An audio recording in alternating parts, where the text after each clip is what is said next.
Cette vidéo vous est proposée par la charcuterie Bruns, spécialiste de la découpe à la feuille, précis et franc. Pas de clients mécontents. Bonsoir, Scooby-Lion. Ah, il est bien, il y a des gens quand même qui ont essayé d'aider les autres, qui ont essayé de faire des trucs. Amis internautes, paix, amour et coquelicot. Paix aux hommes de bonne volonté, le monde devient complètement fou. D'ailleurs, hier soir, je me disais, je sens une vergence dans la force. Une vergence, dis-tu ? Le monde devient complètement taré, les chars de l'OTAN s'amassent aux frontières de la Russie, regardez ça.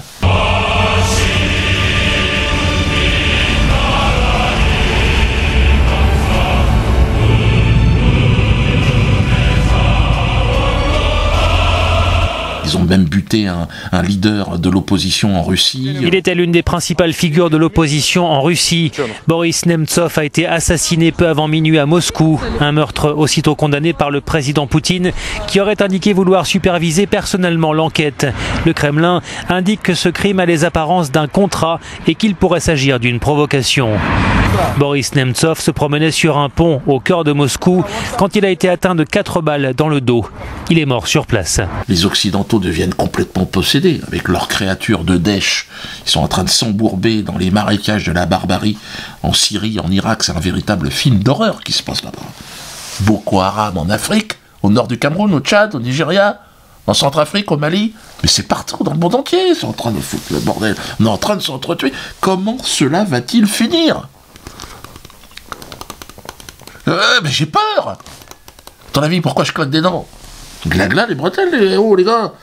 Moi, je crains qu'un programme d'extermination radicale, définitif, organisé, systématique, ne soit mis en place pour nous exterminer, nous.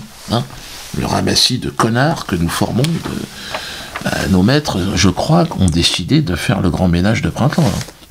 C'est le nettoyage qu'il fallait. Je veux dire, je pense qu'il a été décidé en haut lieu qu'on est trop nombreux sur la planète.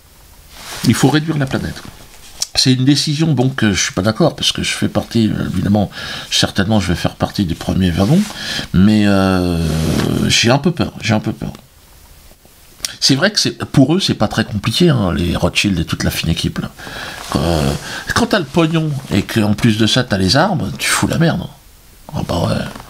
C'est pas compliqué. Faites le test pour rigoler. Prends une batte de baseball et un sac de bonbons dans une maternelle. Tu donnes à un côté, tu donnes des bonbons et t'attends qu'il se frappe. Tu sais, commence à gueuler. T'as un qui fait la gueule. Tu lui donnes une batte de baseball.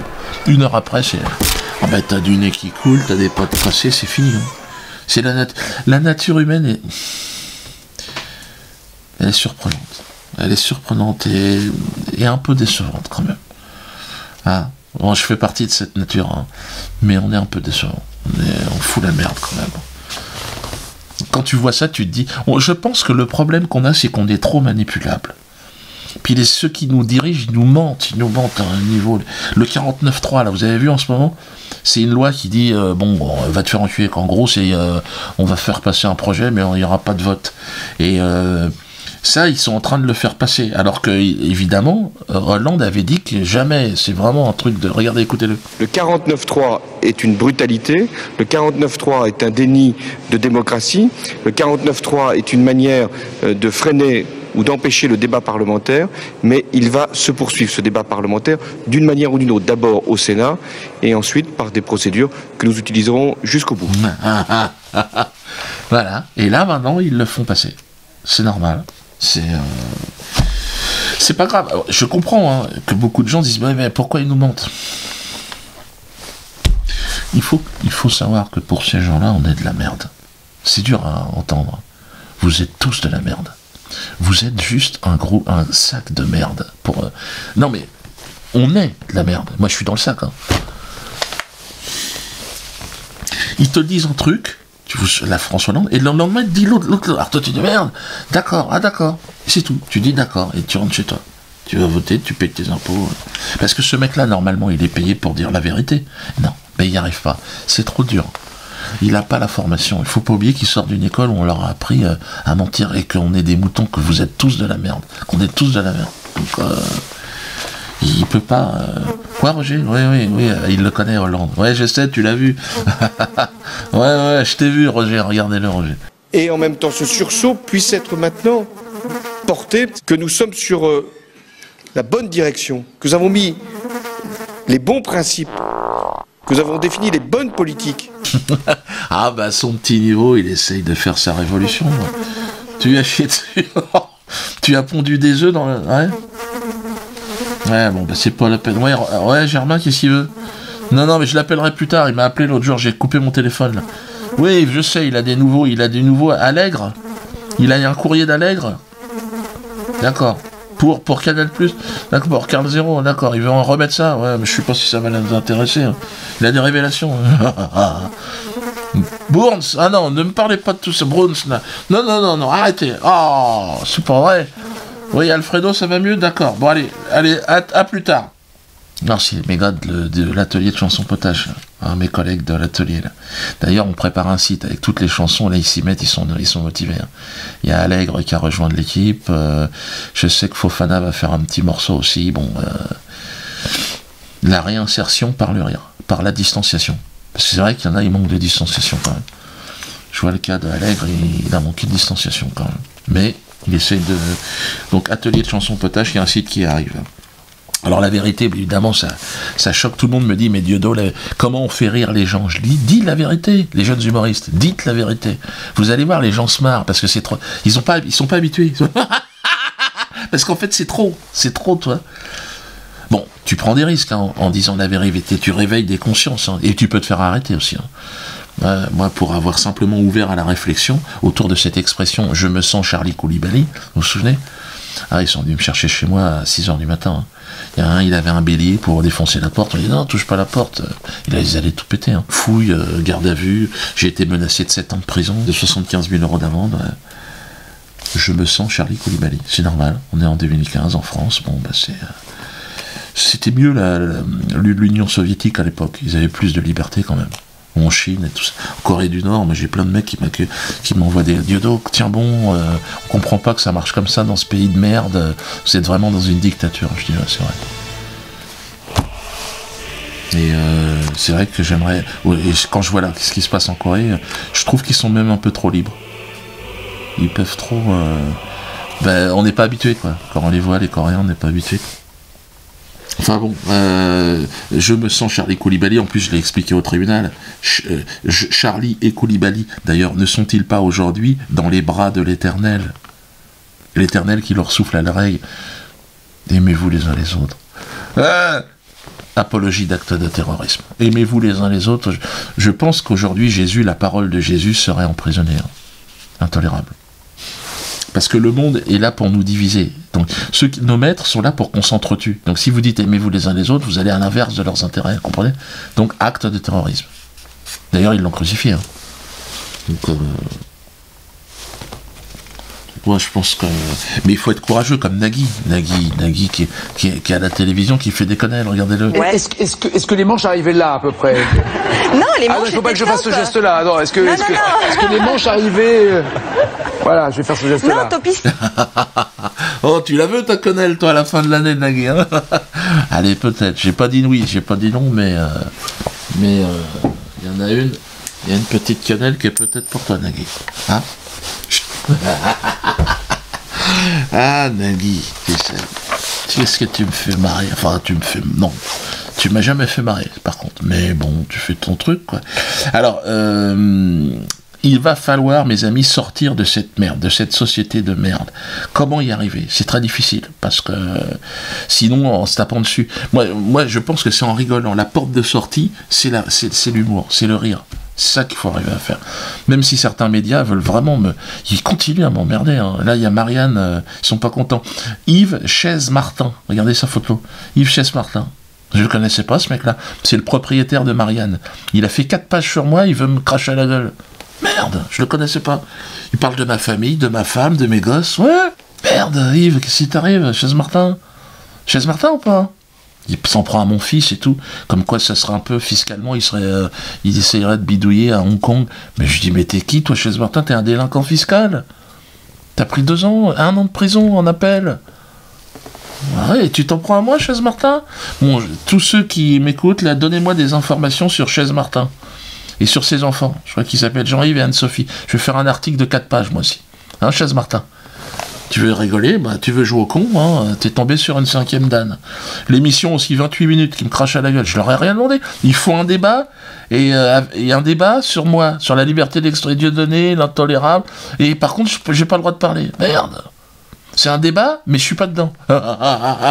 Face à des gens dangereux comme Dieudonné, dites-vous, une démocratie a le droit et a même le devoir de se défendre. Incitation à la violence et à la haine a des conséquences directes. Elle a des conséquences directes sur l'éducation des gosses. Elle a des conséquences directes sur des actes qui sont commis contre des gens. Alors on peut dire, eh ben, on s'en fout, on continue comme ça, et vous allez voir l'état de la société française dans quelques années. Ou bien on se dit le premier débat. Non, ça marche pas. Arrêtez de parler de moi, les médias. Je sais que vous êtes un peu obligés pour faire un peu d'audience, un peu d'audimat, mais arrêtez. Écoutez ce que vous a dit Stéphane Guillon. C'est quand même Stéphane Guillon, là-bas. Le mec, il a...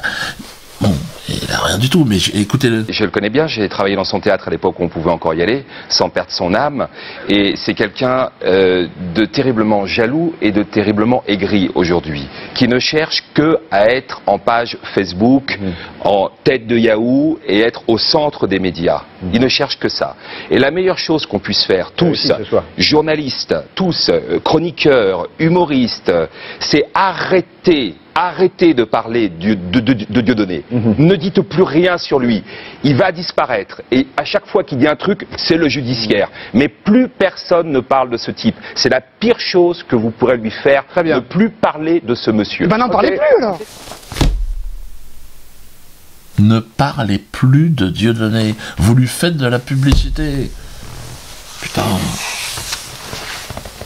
Il va falloir qu'on fabrique un monde parallèle à tout ce monde de merde. Il va falloir qu'on le fasse le plus vite possible. Hein.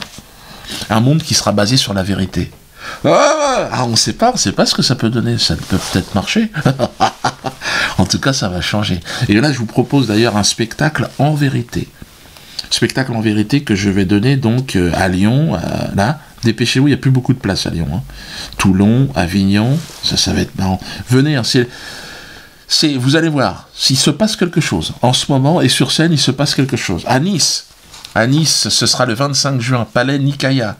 Réservez vos places. Je serai. Il y a une procédure, parce que le maire de Nice, évidemment, Estrosi, hein, qui avait promis, il m'a dit, moi, vivant, jamais Dieudonné ne viendra à Nice.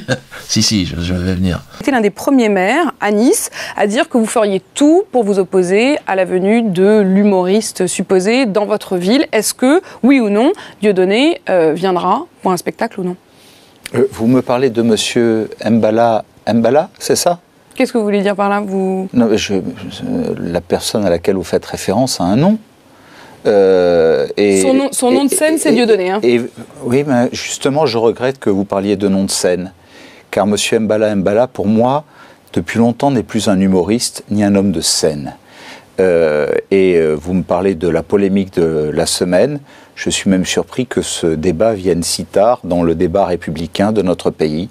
Parce que moi, ça fait bien longtemps que j'interdis à monsieur Mbala de se produire dans ma ville. Allez, à bientôt, Estrosi. À bientôt, le 25 juin. Hein, Estrosi? Tiens, prends ça dans ton... Comment? Bruxelles, le 17 mai. Hein, National Forest. Alors vous me dites, mais Dieudonné, on ne peut pas réserver les places. Oui, effectivement, il y a un petit problème. Il y a un procès aussi en cours, mais je serai là. Hein. La salle est réservée, le contrat est signé, donc il n'y a pas de problème. Donc c'est le 19 mai à Bruxelles. D'ailleurs, comme la billetterie risque de s'ouvrir au dernier moment, n'hésitez pas, il y a un lien avec cette vidéo. Voilà, vous mettez votre adresse mail et comme ça on va vous prévenir quelques jours avant, hein, et vous pourrez venir récupérer vos billets. Hein. Donc c'est un lien qui est juste en ça. C'est-à-dire, je désire être informé de la mise à disposition des billets qui vont me permettre de voir le spectacle de Dieudonné au National Forest le 17 mai prochain. Hein. Bon, ça va faire chier un peu de monde, mais c'est la loi. C'est la loi. Hein. Tout ça est validé aujourd'hui en France par le Conseil d'État qui a décidé de laisser cet homme travailler. C'est un citoyen français, il a le droit de faire rire ses compatriotes. C'est pas parce qu'il ne plaît pas à un petit groupe de quelques personnes, hein, comme dirait Joël Hirsute. Donc voilà, vous faites vos spectacles, puis vous nous laissez rire de ce qu'on a envie de rigoler. Ouais. Alors, l'autre projet d'émancipation, l'Anan Assurance, ça sera fin avril. L'Anan Assurance, ce sera une révolution. Je sais que beaucoup d'entre vous n'ont pas encore conscience. Qu'est-ce que tu nous emmerdes, Dieudo, avec ton assurance? Ouais. Ben, Dieudo, déjà, je fais ce que je veux, et je suis en train de vous expliquer. C'est qu'il faut qu'on se réapproprie l'économie de ce pays. Vous comprenez? Et ça commence par des taxes obligatoires, comme l'assurance. Donc, signer la pétition. C'est-à-dire, la pétition, c'est oui, Dieudo, ben pourquoi pas, puisque je vais payer, je ne paierai pas plus cher avec l'Anan Assurance, autant me faire assurer comme c'est obligatoire, autant que ça soit avec l'Anan Assurance. Hein? Et derrière, je m'occupe du reste. Et croyez-moi que il y en a qui vont se chier dessus. Mais en paix, tout ça en paix. Ce prochain spectacle, en paix. Oui, mais parce qu'il y a avec Carlos aussi, qui m'a envoyé salut Carlos. Hein, et O te fait un gros bisou. Hein. Allez, on y va.